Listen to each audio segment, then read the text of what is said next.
Hello student. तो start करते हैं आज फिर से दीर्घ उत्तरीय प्रश्नों की एक नई श्रृंखला। क्योंकि पहले ये जो दीर्घ उत्तरीय प्रश्न थे ये 3 नंबर के हमारे पास आते थे और 10 सवाल आते थे, परंतु इस बार जो बोर्ड का जो पैटर्न है उसमें हमारे पास जो सवालों की संख्या होगी, ये सवालों की संख्या होगी 5 और ये आएंगे हमारे पास 4 नंबर के। तो इसलिए हमारे पास इनको देखना होगा कि किस प्रकार से आ सकते हैं। तो चलिए स्टार्ट करते हैं। इसमें हमारा जो आज का जो पहला क्वेश्चन है वो है 176। यदि बिंदु A P4, B 73, C 61 और D 82 क्रमशः एक समांतर चतुर्भुज के शीर्ष हैं तो P का मान ज्ञात कीजिए। 2012 में पूछा गया सवाल है। अब ध्यान दीजिए कि हमारे पास यहाँ पे हमारे पास एक समांतर चतुर्भुज ले लिया जिसमें A B C D जो पॉइंट्स दे रखे हैं वो समांतर चतुर्भुज के हैं। तो इनके जो विकर्ण होंगे वो यहाँ से यहाँ तक आधे आधे होंगे, यहाँ से यहाँ तक आधे आधे। कहने का मतलब कि एक दूसरे को समद्विभाजित करेंगे। तो इस बिंदु के इस रेखा के जो निर्देशांक होंगे वो इस बिंदु के लिए भी होंगे। तो कह सकते हैं हम कि ए सी का जो मध्य बिंदु का निर्देशांक होंगे वही क्या होंगे, बी डी के मध्य बिंदु के निर्देशांक। अब मध्य बिंदु के लिए हम इनके निर्देशांक निकाल लेते हैं। तो मध्य बिंदु का जो सूत्र होता है वो होता है x1 + x2/2 और y1 + y2/2। तो पहले ए सी ये वाला है तो हमारे पास क्या हो गया p + 6/2, ये x के हो गए, और ये y y वाले हैं तो ये हमारे पास क्या हो गया 4 + 1/2। ये किसके बराबर हो जाएंगे, इसके उसमें। तो यहाँ पे हमारे पास क्या होगा a, तो 7 + 8/2, और यहाँ पे देखें ये और ये तो 3 + 2/2। सिंप्लीफाई कर लें तो यहाँ पे हमारे पास हो गया p + 6/2। यहाँ पे 4 और 1 कितना हो गया 5/2। यहाँ पे भी हम करें तो ये हमारे पास हो गया 15/2 और ये हमारे पास 5/2। तो देख सकते हैं कि 5/2 5/2 y के जो कोऑर्डिनेट्स हैं वो तो इक्वल आ रहे हैं, पर x के कोऑर्डिनेट इक्वल के लिए हम क्या करेंगे, तो p + 6/2 = 15/2। 2 से 2 कैंसिल हो गया तो p के साथ ये 6 प्लस में है तो इधर जाकर के क्या जाएगा, उधर माइनस में चला जाएगा। तो p = 15 - 6, और 15 में से जो 6 है हमारा जाएगा तो उसकी वैल्यू क्या आ जाएगी 9।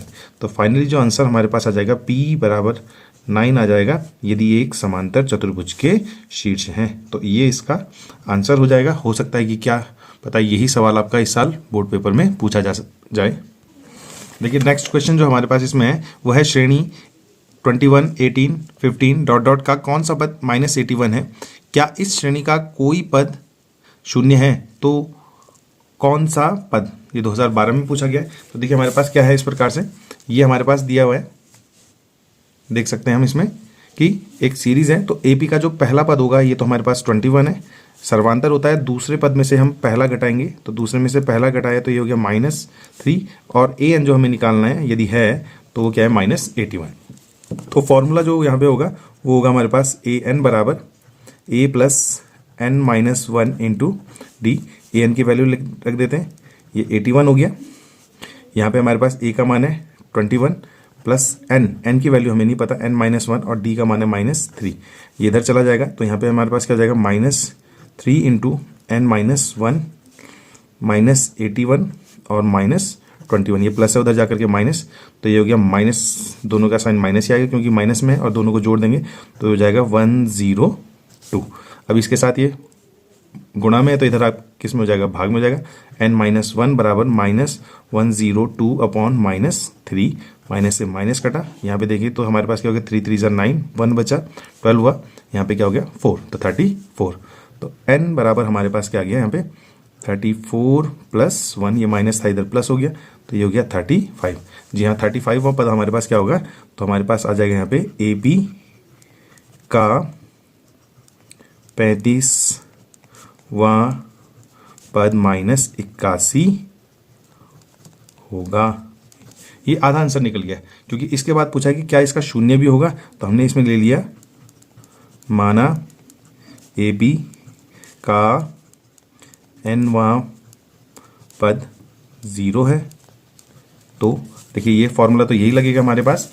अब यहाँ पे से हमारे हमने क्या किया इसको कि AN की जगह में हो गया हमारे पास अब 0, ये तो 21 ही है, n - 1 और D की जगह में माइनस ये आ जाएगा, ये इधर आ गया तो इसका साइन क्या हो जाएगा माइनस हो जाएगा। तो हमारे पास क्या हो गया 3 इंटू एन माइनस वन, यहाँ पे क्या हो गया -21, इंटू में है डिवाइड में चला जाएगा, n minus one is equal to -21 upon -3, दोनों कट गए तो ये आपके पास क्या आ गया 7।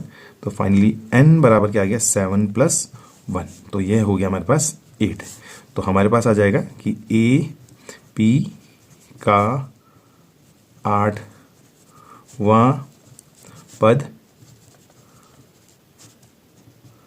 0 होगा। ये हमारे दो आंसर यहाँ पे आ गए। एक तो यहाँ पे आ गया था हमारा, जिसको हम ब्लैक पेन से लिख देंगे बोर्ड पेपर में, रेड पेन का कोई भी यूज़ नहीं करेगा। तो ये इस प्रकार से हमारे इस क्वेश्चन के आंसर हो गए। लेकिन नेक्स्ट क्वेश्चन है हमारे पास, यदि tan a बराबर 1/√3 तो सिद्ध कीजिए कि त्रिभुज ABC में √b बराबर 90 है यदि sin a cos c plus cos a cos c बराबर 1।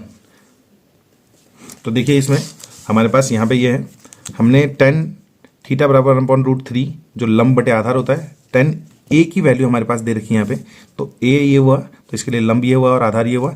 अब यहाँ पे हमें ये सिद्ध करना है, तो पाइथागोरस प्रमेय से हम कर्ण की वैल्यू निकाल देंगे। कर्ण की वैल्यू क्या हो जाएगी हमारे पास, लंब का वर्ग मतलब 1 का वर्ग प्लस √3 का वर्ग। 1 का वर्ग हमारे पास 1 होता है और √3 का 3, यहाँ पे हमारे पास क्या होगा √4 हो जाएगा।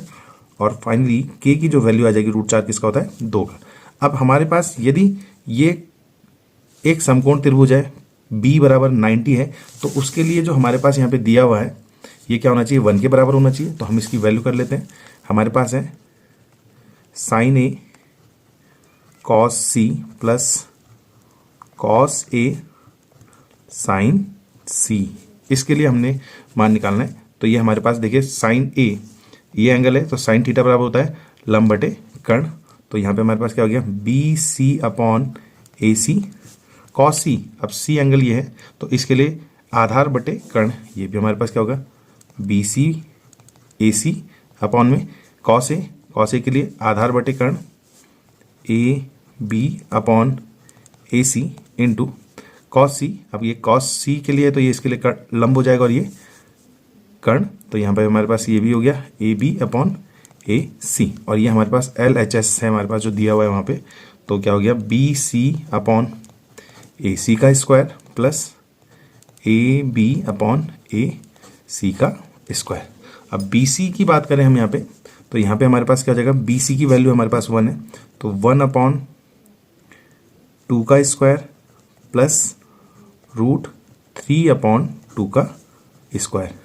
1/2 मतलब 1/4, और यहाँ पे इसका स्क्वायर करेंगे तो 3/4, दोनों का एलसीएम हमारे पास क्या है 4 ही है, तो 1 + 3, 1 + 3 क्या हो गया 4/4, और 4/4 क्या हो जाता है हमारे पास फाइनली 1। तो ये हमारे पास यहाँ पे जो आ रहा है ये सारे के सारे 1 आ गए, जो हमारे पास क्या है RHS है।